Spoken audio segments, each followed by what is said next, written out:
Hello viewers, இன்றைக்கி நம்ம வந்து என்ன பார்க்க போகிறோம்னா ஏசியன் ஹிஸ்ட்ரியோட வேதகால பீரியடோட ப்ரீவியஸ் இயர் கொஷின் பேப்பர் தான் இன்றைக்கி பார்க்க போகிறோம். இது வந்து எஸ்எஸ்சி ரயில்வே, எஸ்எஸ்சி சிஜிஎல்சி, எம்டிஎஸ் இது எல்லா ப்ரீவியஸ் இயர் கொஷின் பேப்பர் எல்லாம் சேர்த்து தான் நான் கொடுத்துருக்கேன். இது வந்து எஸ்எஸ்சிக்கு மட்டும் எம்டிஎஸ் மட்டும் நான் அந்த ப்ரீவியஸ் இயர் பேப்பர் தனியாக கொடுக்கல. இது எல்லாம் சென்ட்ரல் கவர்மெண்ட் எக்ஸாமுக்கு இதெல்லாம் கேட்டிருக்காங்க, அதனால தான் இது கொடுத்துருக்கேன். பார்க்கலாமா?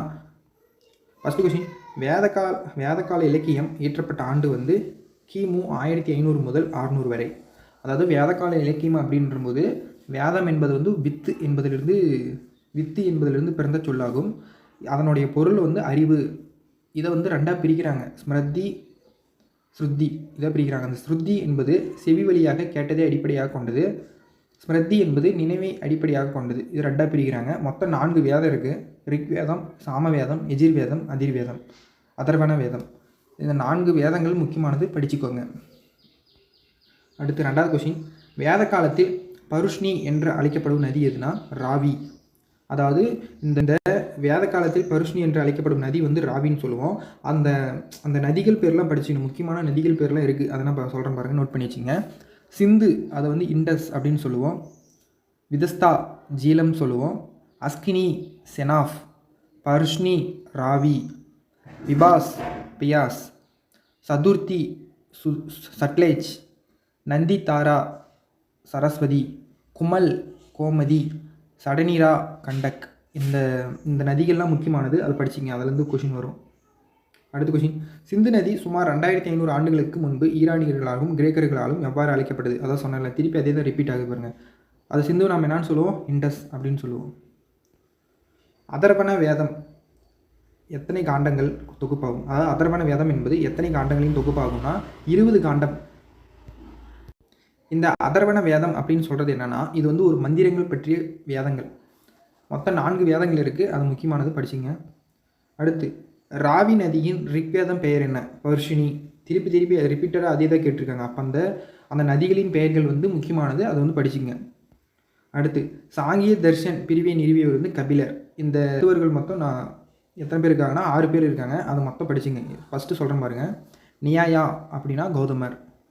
சாங்கியா தத்துவத்தை வந்து உருவாக்கியவர் யாருன்னா கபிலர். அதுதான் சாங்கிய தர்ஷன் பிரிவி. பூர்வ மீம்சா அப்படின்ற பிரிவை நிறுவியவர் யாருன்னா ஜெய்மினி. வைசேஷிகா என்ற பிரிவை நிறுவியவர் யாருன்னா கன்னடர். யோகா என்ற பிரிவை நிறுவியவர் யாருன்னா பதஞ்சலி. அடுத்து, உத்தர மீம்சா என்ற பிரிவை நிறுவியவர் யாருன்னா வியாசர். இந்த 6 பிரிவுகளும், இந்த 6 தத்துவமும் முக்கியமானது, இதுலேருந்து கண்டிப்பாக கொஷின் வரும்.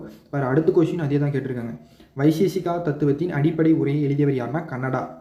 இந்த தத்துவம், இந்த நதிகள், இதுதான் இந்த வேதகால பீரியடோட முக்கியமான அதாவது கொஷின் கேட்குற டாப்பிக்லாம் இதுதான். இதை மட்டும் படிங்க. இப்போ வந்து எதுக்கு இந்த ப்ரீவியஸ் இயர் கொஷின் பேப்பர் கொடுக்கறேன்னா, உங்களுக்கு ஒரு ஐடியா வரும். அதாவது இந்த எங்கெங்கே கேட்டிருக்காங்க, எந்தெந்த டாபிக் முக்கியத்துவம் கொடுக்கலாம் அப்படின்னு சொல்லிட்டு ஒரு ஐடியா வரும். அதனால தான் இந்த ப்ரீவியஸ் இயர் கொஷின் பேப்பர்னால் நான் கொடுக்குறேன். ஓகேவா? அடுத்து, சடங்கு பற்றிய குறிப்பிடும் வேதங்கள் எது? இந்த சடங்கு பற்றி குறிப்பிடும் வேதங்கள் எதுனா கல்ஃபா. இந்த சடங்கு பற்றி குறிப்பிடும் வேதங்கள் வந்து கல்ஃபா. இந்த வேதங்கள் வந்து ஒரு 6 வேதங்கள் இருக்குது. அந்த 6 வேதங்கள் சொல்கிறேன், அதையும் நோட் பண்ணி படிச்சுக்கங்க. சிக்ஸா என்ற வேதாங்க வந்து உச்சரிப்பு.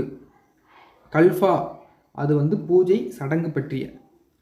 வியாக்கர்ணா அது வந்து இலக்கண பற்றிய. நிருக்தா அது வந்து சொல்பிறப்பு பற்றி குறிப்பிடும் ஒரு வேதாங்கம். சந்தா அப்படின்னா அளவுகள். ஜோதிஷா அப்படின்னா ஜோதிடம், அதாவது ஜாதகம் பார்க்குறது. இந்த 6 வேதாங்கள் முக்கியமானது, அதையும் படிச்சிங்க. இப்போ வந்து இதே சொல்லியிருக்கேன், முக்கியமானது நதிகள் பெயர், அந்த தத்துவம் பெயர், அது யார் ஆசிரியர், அது. அப்புறமா இந்த வேதங்கள் 6 வேதங்கள், இந்த 3 டாப்பிக்லேருந்து கொஷின் வரும். அடுத்து, வேத காலத்தில் ஒரு கட்டத்தில் அரசன் கோபதி என்று அழைக்கப்பட்டான். அதன் அர்த்தம் வந்து கால்நடைகளின் இறைவன். அதாவது வேத காலத்தில் வந்து வேத காலத்தில் வந்து அவங்களுடைய முக்கியமான தொழில் அப்படின்னா அவங்க வந்து கால்நடை மேய்ப்பவர்களாகவும் வேளாண்மை செய்வர்களாகவும் தான் இருந்தாங்க. அதுதான் அவங்களுடைய முக்கியமான தொழில். அப்போ அந்த கோபதி என்று அழைக்கப்படுது. அப்படின்னா கோபதினா ஒரு கால்நடைகளின் இறைவன் அப்படின்னு அவங்க வந்து வழிபட்டாங்க. அது முக்கியமாக பசு. அடுத்து, இந்தியாவில் வேத நாகரிகம் எந்த ஆற்றங்கரையில் வளர்ந்தது? இந்த வேத நாகரிகம் வந்து எந்த ஆற்றங்கரையில் வளர்ந்ததுன்னா சரஸ்வதி. அது சரஸ்வதி ஆற்றங்கரை தான் அவங்களுக்கு வந்து புனிதமான ஒரு நதி. இந்த சரஸ்வதியோட வேறு பெயர் என்னென்னா, சரஸ்வதியோட வேறு பெயர் வந்து நந்திதாரா. நந்திதாரான்னு சொன்னோம்ல, சரஸ்வதியோட வேறு பெயர் வந்து நந்திதாரா. ரிக்வேதத்தில் 1000க்கும் மேற்பட்ட புகழஞ்சலிகள் இடம்பெற்றுள்ளன. அவை எவ்வாறு அழைக்கப்படுகிறதுனா சுக்தா. ரிக்வேதம் எத்தனை மண்டலங்களாக பிரிக்கப்பட்டுள்ளன? 10 மண்டலங்கள். அந்த 10 மண்டலங்கள் வந்து, அதாவது அந்த 10 மண்டலங்கள் ஒரு இம்பார்ட்டண்டான பாயிண்ட்ஸ். அந்த 1லிருந்து 2 வரைக்கும் ரிஷி குலங்களை பற்றி குறிப்பிடும். 3வது வந்து காயத்ரி மந்திரத்தை பற்றி குறிப்பிடும். 8வது வந்து கண்வர்கள் மற்றும் அங்கீராக்களை குறிப்பிடுகிறது. 9வது மண்டலம் வந்து சுவாம வழிபாட்டு பாடல்களை குறிப்பிடுகிறது. 10வது மண்டலம் வந்து புருஷக்தா பாடல்களை கொண்டுள்ளது. இத்தனை 10 மண்டலங்கள். அடுத்து சத்தியமேவ ஜெயதே எங்கிருந்து எடுக்கப்பட்டதுன்னா மொண்டக உபநிடத்திலிருந்து தான் எடுக்கப்பட்டது. அடுத்து சடங்கக்கூடிய அட்டவணையில் கொண்ட வேதம். அந்த 4 வேதங்கள் இருக்குல்ல, ரிக்வேதம், சாமவேதம், யஜுர்வேதம், அதர்வண வேதம். இந்த சாமவேதம் அப்படின்றது வந்து ஒரு சாங்ஸ், அதாவது சாங்ஸ் ஞாபகம் வச்சு, அது வந்து பாடல்களை பற்றிய வேதம். யஜுர்வேதம் அப்படின்னா வழிபாடுகள், சடங்குகள், இதனுடைய அதனை பற்றி கூறும், அதனை பற்றி சொல்கிறது அந்த வேதம் தான். வழிபாடுகளை பற்றி சொல்லும், சடங்குகளை பற்றி சொல்லும், அதுதான் அந்த வேதம். அந்த வேதத்தை வந்து 2ஆக பிரிக்கிறாங்க. அதாவது கிருஷ்ணா, சுக்லா. இந்த சுக்லா அப்படின்னு சொல்கிறது வெள்ளை அப்படின்னு சொல்லுவோம், கிருஷ்ணா அப்படின்னு கருப்புன்னு சொல்லுவோம். இந்த 2 எஜிர் வேதங்கள் இருக்குது. அடுத்து அதர்வண வேதத்தை வந்து நம்ம என்னென்னு சொல்லுவோம்னா, நம்ம என்ன சொன்னோம், மந்திரங்களை பற்றியும் அது வந்து 20 காண்டங்களை கொண்டுள்ளது அப்படின்னு நம்ம சொன்னோம். அப்போ அந்த ரிக்வேதம், சாமவேதம், எஜிர் வேதம், அதர்வண வேதம் என்றது ஒரு முக்கியமான கேள்வி கேட்கக்கூடிய ஒரு டாபிக். அதுலேருந்து அந்த இம்பார்ட்டண்டான பாயிண்ட்ஸை மட்டும் படிச்சிங்க, அதே போதுமானது. ரொம்ப டெப்த்தாலாம் போகாதீங்க. எஸ்எஸ்சி ரயில்வேக்கெல்லாம் நீங்கள் மேலோட்டமாக படிச்சுட்டு போகலாம். டெப்த்தாக படிங்க, ஆனால் மேலோட்டமாக தான் கொஷின் கேட்பாங்க. அடுத்த கொஷின், பண்டைய இந்தியாவின் பின்வரும் முனிவர்களில் பூர்வ மீம்சா என்ற சூத்திரங்களை எழுதினார். அதாவது நான் சொன்னல அந்த தத்துவம், இந்த தத்துவம் வந்து பூர்வ மீம்சா என்ற சூத்திரங்களை எழுதினவர் யாருன்னா அந்த ஆசிரியர் பேர் கேட்குறாங்க, பேர் ஜெய்மினி. அப்போ அந்த தத்துவங்கள் முக்கியமானது, படிச்சுக்கோங்க. மொத்தம் எத்தனை வேதங்கள் உள்ளன? 6 வேதங்கள். பாரு, அந்த 6 வேதங்களும் படிச்சுக்கணும். அந்த 6 வேதங்களில் அந்த சிக்ஸா என்னது, கல்ஃபா என்னது, வியாக்கரணா என்னது, அதெல்லாம் முக்கியமானது படிச்சுக்கணும். சிக்ஸானா உச்சரிப்பு, கல்ஃபானா பூஜை, வியாக்கரணானா இலக்கணம். அதை பற்றி 6 வேதங்களை படிச்சுக்கங்க. வேத பாடல்களின் முக்கிய தொகுப்புகள் என்று அழைக்கப்படுவது எதுனா சமீதா. இப்போ வந்து வேதாங்கள், தர்மசூத்திரம், உபநிடதம், புராணங்கள் அனைத்தும் எந்த மொழியில் எழுதப்பட்டனா சமஸ்கிருத மொழியில். அதாவது வேதக்கால பீரியடில் நம்ம ஸ்டார்டிங்லேருந்தே அவங்க எந்த மொழியை பயன்படுத்தினாங்கன்னா சமஸ்கிருத மொழியை மட்டும்தான் பயன்படுத்தியிருந்தாங்க, வேறு எந்த மொழியுமே பயன்படுத்தலை. அவங்க வந்து எங்கேருந்து வந்தாங்க, அதாவது வேதக்காலம் அவங்க வந்து எங்கேருந்து வந்தாங்கன்னா கைப்பர் கணவாய், அதாவது மத்திய ஆசியாவிலிருந்து போலண்ட் கைப்பர் கணவாய் வழியாக வந்தாங்க. அவங்க வந்து கிழக்கு அதாவது பாகிஸ்தான், கிழக்கு ஆப்கானிஸ்தான், பஞ்சாப், அப்புறமா உத்தரப்பிரதேசம் ஆகிய பகுதிகள்லாம் வாழ்ந்தாங்க. நதிக்கு, அதாவது சப்த சிந்து அப்படின்னு சொல்கிற 7 நதிகரையிலையும் அவங்க வந்து இருந்தாங்க. அதுக்கான சான்று எங்கே இருந்துச்சுன்னா துருக்கியில் உள்ள போகாசாய் என்ற இடத்தில் தான் சான்று இருந்தது. அடுத்த கொஸ்டின், வேதங்களின் மிக பழமையானது வேதம் எதுனா ரிக்வேதம். இந்த ரிக்வேதம் தான் இருக்கிறதுலே பழமையானது. அதில் வந்து 1028 மந்திரங்கள் உடையது, 10 மண்டலங்கள் உடையது. அதில் முக்கியமான பாயிண்ட்டு படிச்சிங்க. அடுத்து புருஷ சுக்தம் என்பது எந்த வேதத்தின் துதி? அதனால் ரிக்வேதம். அந்த புருஷ சுக்தம் அப்படின்னா 10வது மண்டலத்தில் குறிப்பிடக்கூடிய ஒரு பாடல், அதுதான் புருஷ சுக்தம். அது வந்து எந்த வேதத்தின் துதினா ரிக்வேதத்தில் தான் சொல்கிறாங்க.